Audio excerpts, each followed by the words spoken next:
தமிழ்நாடு அரசு அனைத்து சுகாதார செவிலியர் சங்கம் அதனுடைய நிறுவனர் திருமதி ஆர் இந்திரா இந்திரா இந்திரா இந்திரா இந்திரா அவர்களுக்கு வழங்குவதில் பெருமிதம் கொள்ளுகிறது அரங்க. ஐயா என்னடா பின்னாடி யாரா நான் பாட்டுக்கு போயிட்டு இருக்கேன் அப்படிங்கிறாரு. வாங்க வாங்க வாங்க.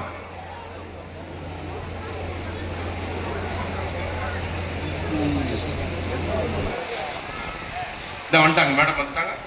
வாங்க madam.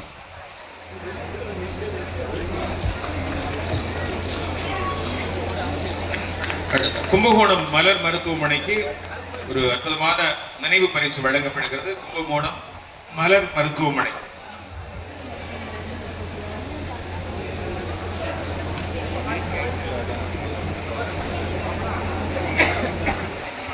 Award for incredible amount of hard work, creativity and passion. இதற்காக ஒரு விருது வழங்கப்படுகிறது. யாருக்கு அப்படின்னு